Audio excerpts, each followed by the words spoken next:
Right, ఇక దినపత్రికల్లో వచ్చిన ప్రధాన వార్తలను చూద్దాం. ముందుగా నమస్తే తెలంగాణ చూస్తున్నాం. నమస్తే తెలంగాణలో నిన్న మాజీ ప్రధాని మన్మోహన్ సింగ్ అంత్యక్రియలు ముగిశాయి. మాజీ ప్రధాని మన్మోహన్ సింగ్ బీఆర్ఎస్ పార్టీ ఘనంగా నివాళులు అర్పించిన ఆయనకి పార్టీ వర్కింగ్ ప్రెసిడెంట్ కేటీఆర్ సహా ఎంపీల బృందం శనివారం ఢిల్లీలో మన్మోహన్ సింగ్ నివాసంలో ఆయన భౌతికాయానికి నివాళులు అర్పించింది. కార్యక్రమంలో పార్లమెంటరీ పార్టీ నేత కేఆర్ సురేష్ రెడ్డి, రాజ్యసభ సభ్యులు దివకొండ దామోదరరావు, వద్దిరాజు రవిచంద్ర తదితరులు పాల్గొన్నారు.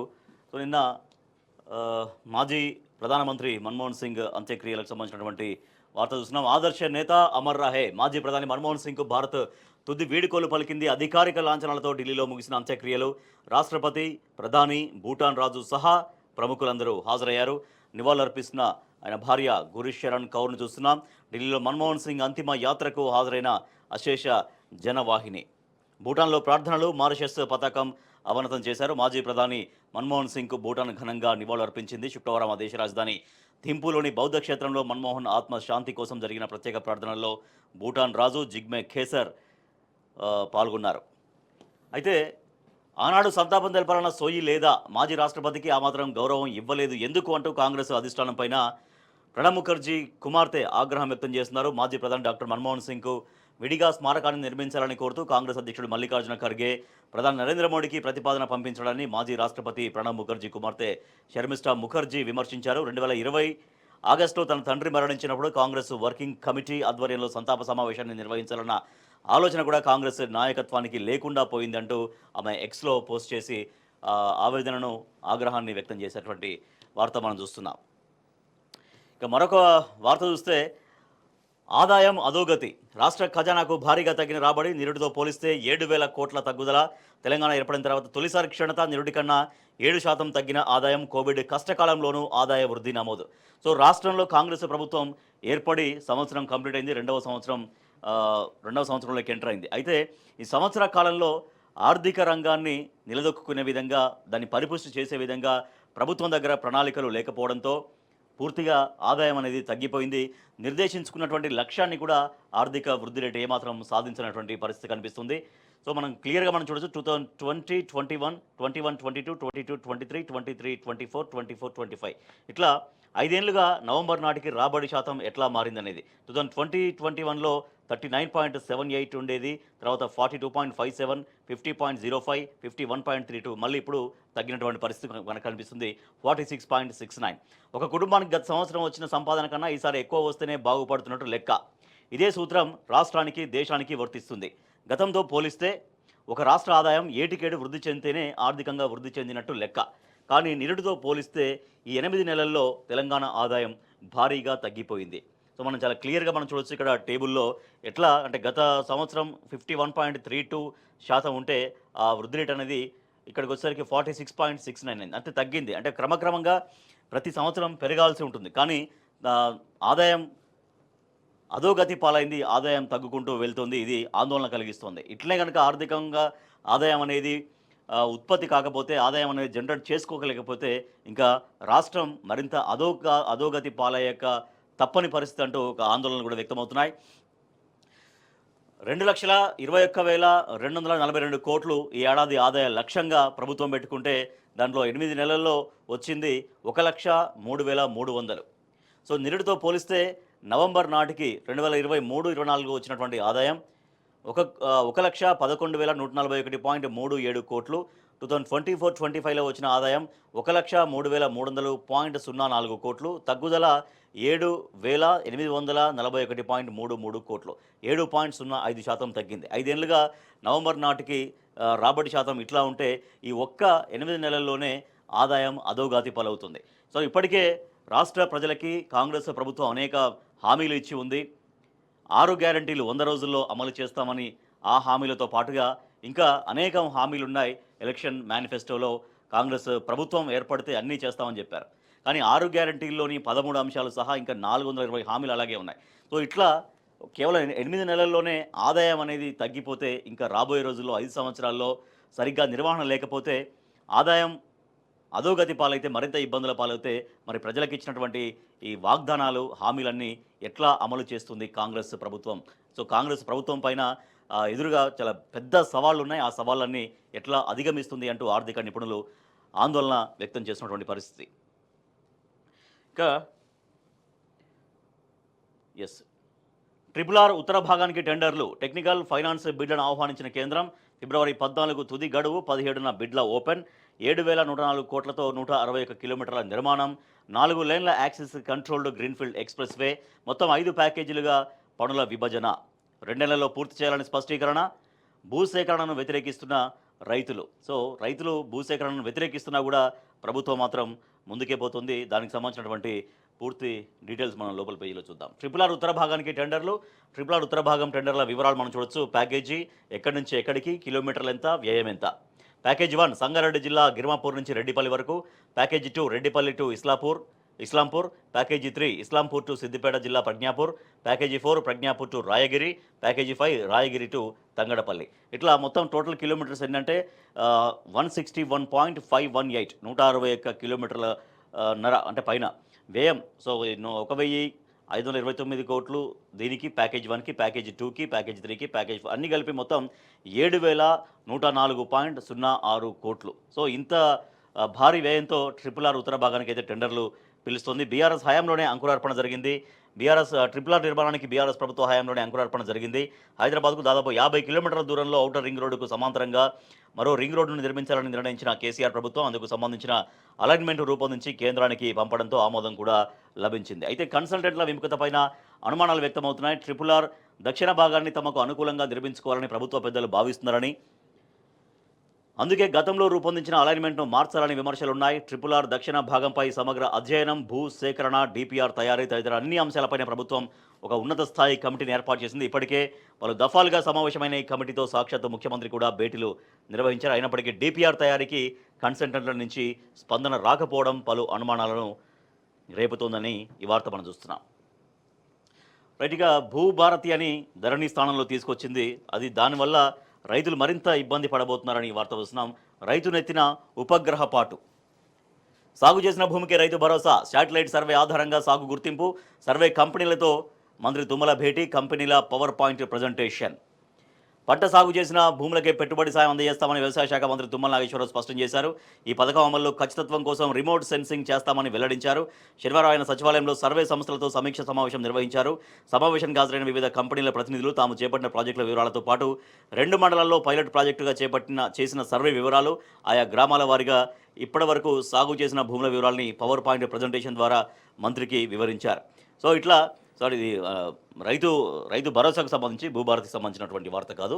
సో రైతునెత్తిన ఉపగ్రహ పాటు. సాగు చేసిన భూమికే రైతు భరోసా ఇవ్వబోతుంది ప్రభుత్వం అనేది. సో అది ఆ సాగు ఎట్లా నిర్ణయిస్తారంటేది ఉపగ్రహం ద్వారా. ఆ ఉపగ్రహం ద్వారా ఎక్కడైతే భూమి సాగైందో ఆ భూమికే రైతు భరోసా ఇస్తారంట. అంటే రైతు భరోసా అంటే యాక్చువల్గా పంట పెట్టుబడి సాయం అనేది రైతు బంధు ఉద్దేశం. సో ఆ పంట పెట్టుబడి అంటే వ్యవసాయానికి ముందే ఆ పెట్టుబడి సాయం రైతులకు చేరాలి.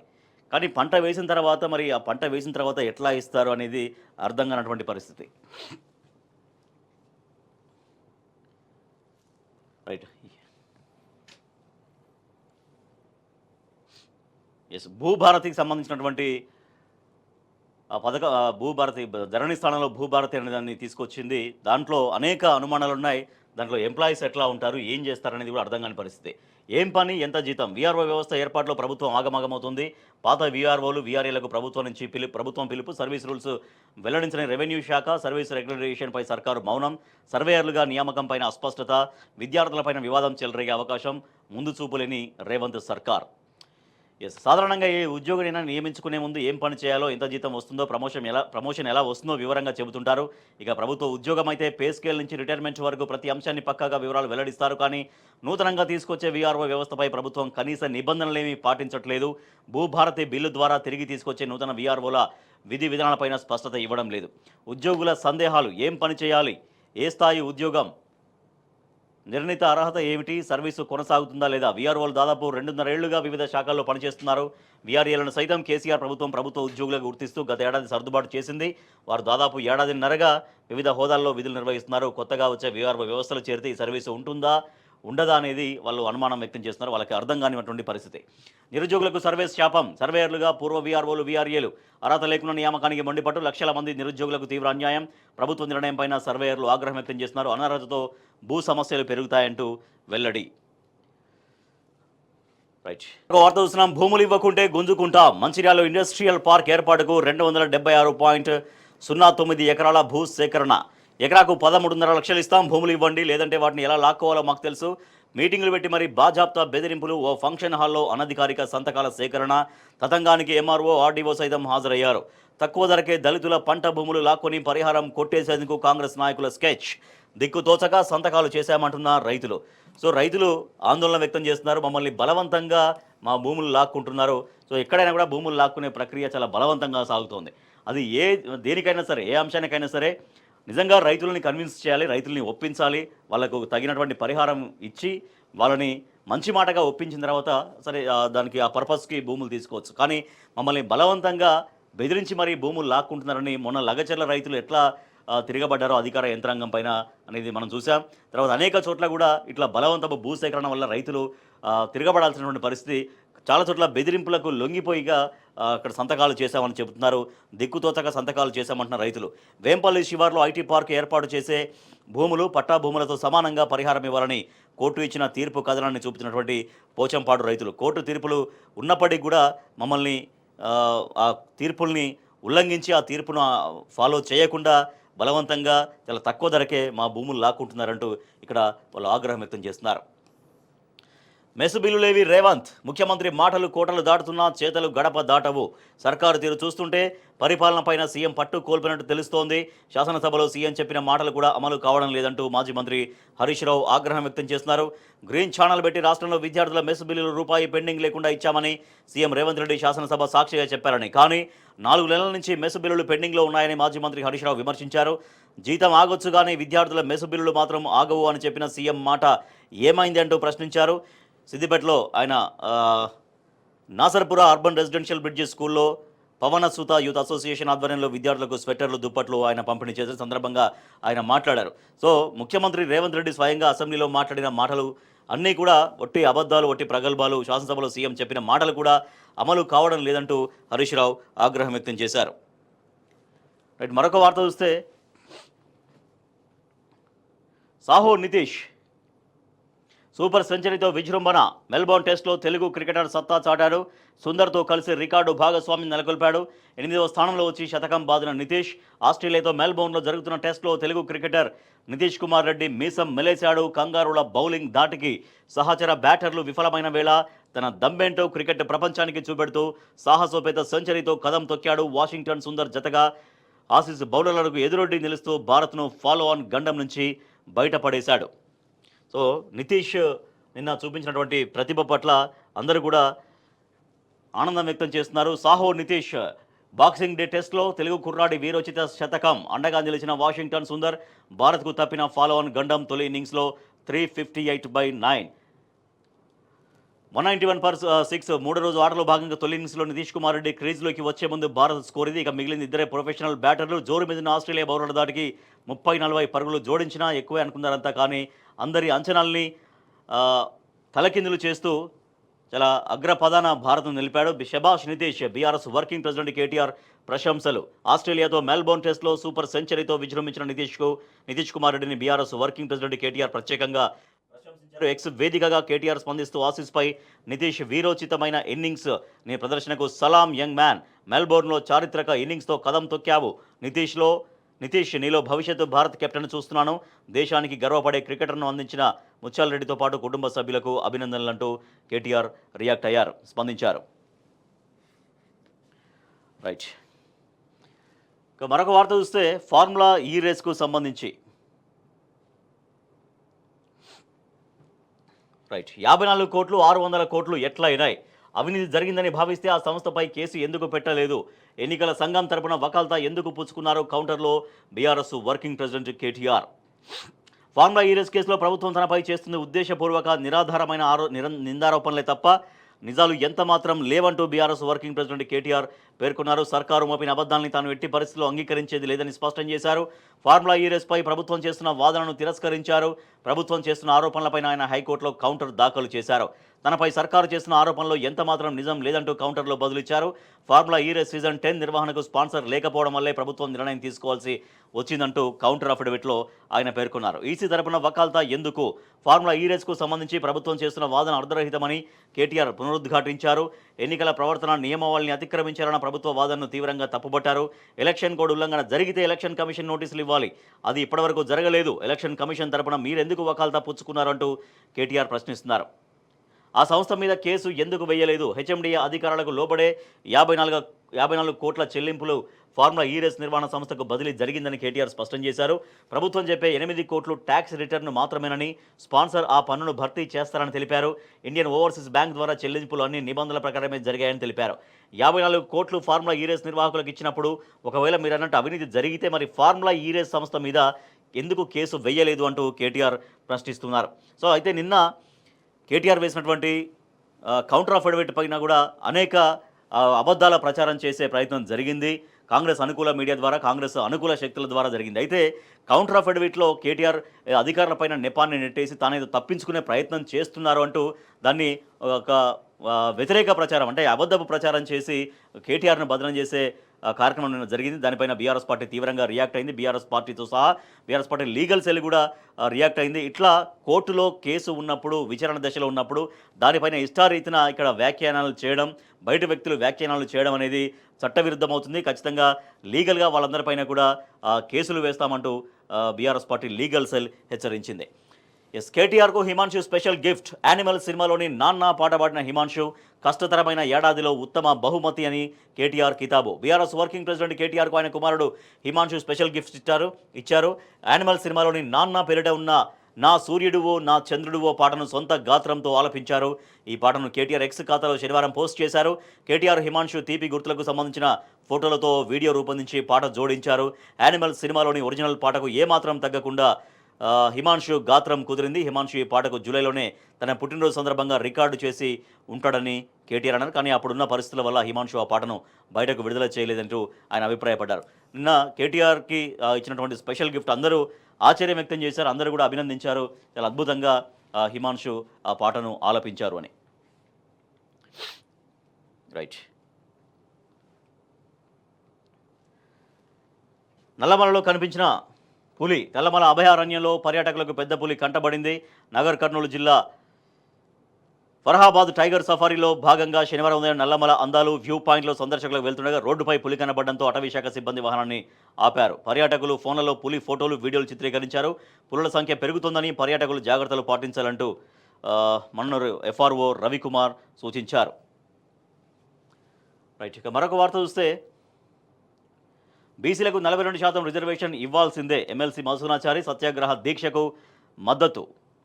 హనుమకొండ బాలసముద్రంలో ఏకశిలా పార్క్ ఎదుట బీసీ ఆజాద్ యూత్ ఫెడరేషన్ ఆధ్వర్యంలో నిన్న దీక్షలు జరిగాయి. సత్యాగ్రహ దీక్ష చేపట్టిన నాయకులకు నిమ్మరసం ఇచ్చి దీక్ష విరమింపజేసినటువంటి ఎమ్మెల్సీ మధుసూనాచారి, మాజీ MLA Nannapaneni Narender.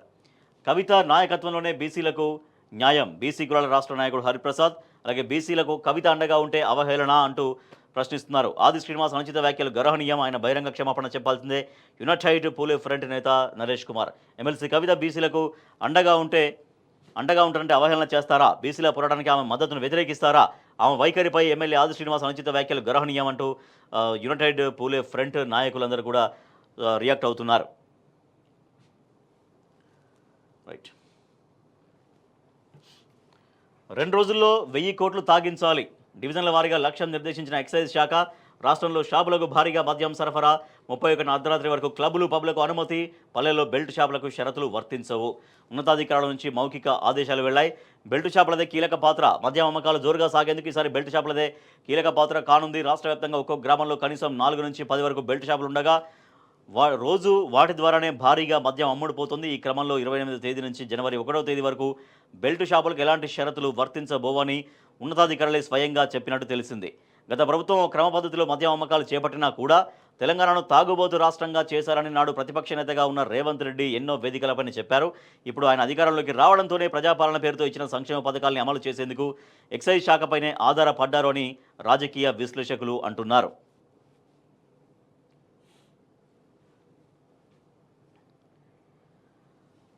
Right. Warangal health సిటీకి బ్రేక్. వరంగల్లోని సూపర్ స్పెషాలిటీ దవాఖానమైన సర్కార్ నిర్లక్ష్యం. రేవంత్ రెడ్డి సమీక్ష ఆడిటింగ్ తర్వాత నిలిచిన నిర్మాణ పనులు. దేశంలోనే నంబర్ 1 దవాఖానగా తీర్చిదిద్దేలా కేసీఆర్ సర్కారు ప్లాన్. బీఆర్ఎస్ హయాంలోనే 24 అంతస్తుల భవన నిర్మాణం పూర్తి.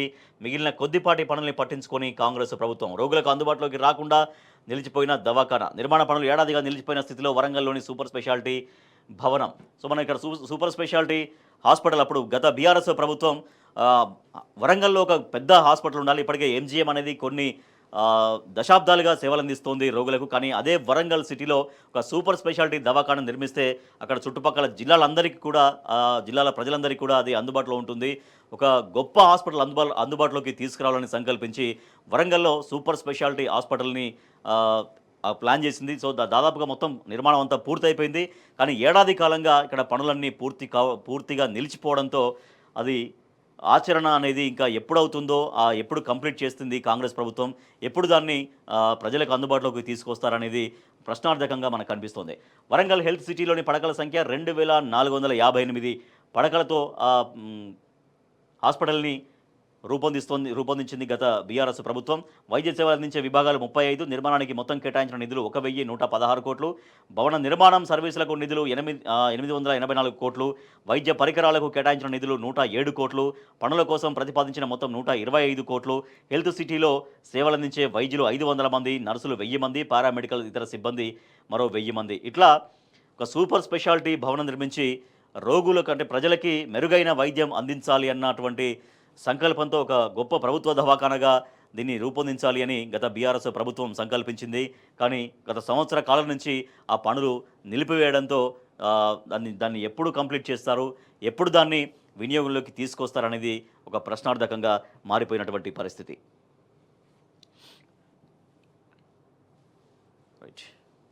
పట్టణ పేదలకు ఇల్లు లేనట్టేనా? జాగా ఉంటేనే ఇల్లు అంటున్న సర్కార్. సొంత జాగా లేని వాళ్ళే అధిక శాతం ఉంటారు. ఖాళీ ప్లాట్లు ఉన్న వారికి అవకాశం. నగరాలు పట్టణాల్లో సొంత స్థలాలు లేని నిరుపేదలకు తొలి విడత ఇందిరమ్మ ఇండ్ల పథకం అందని ద్రాక్షేనా? ఎప్పుడెప్పుడా ఎదురు చూసిన లక్షలాది మంది నిరుపేదల ఆశలపై సర్కారు నీరు చల్లిందా అంటే అవుననే సమాధానం వినిపిస్తుంది. తొలి దశలో సొంత జాగా ఉంటేనే ఇల్లు మంజూరు చేయాలని ఉత్తర్వుల్లో ప్రభుత్వం స్పష్టం చేయడమే అందుకు కారణంగా తెలుస్తోంది. మలి విడతలోనైనా వారికి ప్రభుత్వం ఇల్లు మంజూరు చేస్తుందా లేదా అన్న అనుమానాలకు సర్కారు వద్ద సమాధానమే కనిపించట్లేదు. రైట్. పెట్టుబడులపై ఫార్ములా ఈ ఎఫెక్ట్. ప్రభుత్వంతో ఒప్పందాలకు జంకుతున్న పారిశ్రామికవేత్తలు, స్నేహపూర్వక వాతావరణం లేదు అంటున్న ఇండస్ట్రీ వర్గాలు, కంగారు పడుతున్న అధికారులు, భవిష్యత్తుపైన ఆందోళన. బీఆర్ఎస్ ప్రభుత్వం కుదుర్చుకున్న ఒప్పందాలపై కాంగ్రెస్ సర్కారు అవలంబిస్తున్న వైఖరితో పరిశ్రమ వర్గాలు తీవ్ర ఆందోళన చెందుతున్నాయి. తాజాగా ఫార్ములా ఈ రేసు ఒప్పందంపై విచారణ చేపట్టడం, కేసులు నమోదు చేయడంతో అటు పెట్టుబడిదారులు, ఇటు అధికారిక వర్గాలు కలత చెందుతున్నాయి. రాష్ట్రంలో ఇక ఏమాత్రం పరిశ్రమలకు స్నేహపూర్వక వాతావరణం లేదు అనేటువంటి అభిప్రాయం సర్వత్రా వ్యక్తమవుతుంది. ఇట్లా కాంగ్రెస్ ప్రభుత్వం అవలంబిస్తున్నటువంటి ఒక విధానాల వల్ల, ఒక వ్యతిరేక విధానాల వల్ల పారిశ్రామికవేత్తలు కూడా ఆందోళనలో ఉన్నారు, ఒక భయభ్రాంతులకు గురవుతున్నారు. తెలంగాణలో పెట్టుబడులు పెడితే లేదంటే తెలంగాణను ఎంచుకుంటే తమ డెస్టినేషన్కి రాబోయే రోజుల్లో ఎటువంటి ఇబ్బందులు వస్తాయో, ఎందుకంటే ప్రభుత్వం ఆ రకమైనటువంటి విధానం అవలంబిస్తుంది కాబట్టి అంటూ పారిశ్రామిక వర్గాల్లో ఈ ఫార్ములా ఎఫెక్ట్ చాలా స్పష్టంగా కనిపిస్తున్నట్టుగా ఈ వార్త మనం చూస్తున్నాం. రైట్. పాలమూరుకు గ్రహణం. సొంత జిల్లా ప్రాజెక్టును పట్టించుకొని ముఖ్యమంత్రి ఏపీ జలదోపిడీకి దిగుతున్నా కాంగ్రెస్ సర్కారు మౌనంగా ఉంటుంది. ప్రాజెక్టులపై ప్రతి నెల అసలే జరగని సమీక్ష, నిధులు విడుదల చేయక నిలిచిన పనులు, యాసంగికి నీళ్ళిచ్చే పరిస్థితి లేదు. కేసీఆర్ ప్రభుత్వ నిధులతోనే పనులు సాగాయి. కేసీఆర్ ప్రభుత్వ హయాంలో పాలమూరు ఎత్తిపోతల పథకాన్ని శరవేగంగా నిర్మాణ పనులు చేపట్టింది. కానీ ఇప్పుడు మళ్ళీ పాలమూరుకు గ్రహణం పట్టినటువంటి వార్త మనం చూస్తున్నాం. ఇంటర్స్టేట్పై శీతకన్ను. సాగునీటి శాఖలో దిశానిర్దేశం కరువు. కృష్ణా గోదావరి బేసిన్లో కీలక పరిణామాలు. ఉదాసీనంగా రేవంత్ సర్కార్ ఉంది. బ్రిజేష్ కుమార్ ట్రిబ్యునల్లో కొనసాగుతున్న వాదనలు. ఢిల్లీలో ఆఫీసు ఎత్తివేసిన ప్రభుత్వం, కార్యాలయ పునరుద్ధరణను పట్టించుకొని వైనం అంటూ వార్త మనం చూస్తున్నాం. రైట్. ఇక మిగతా పత్రికల్లో వచ్చినటువంటి వార్తలు చూస్తే Telangana today farewell doctor Singh అని వార్త చూస్తున్నాం. Former Manmohan Singh cremated with full state honours అని ఒక వార్త చూస్తే formula hero KTR dismisses allegations, says there was no conspiracy and corruption అంటూ కేటీఆర్ రియాక్టర్. సో ఇవి పత్రికల్లో వచ్చినటువంటి ప్రధాన వార్తలు. వీటికి సంబంధించి వార్తలు వాస్తవాలు చర్చలోకి వెళ్దాం.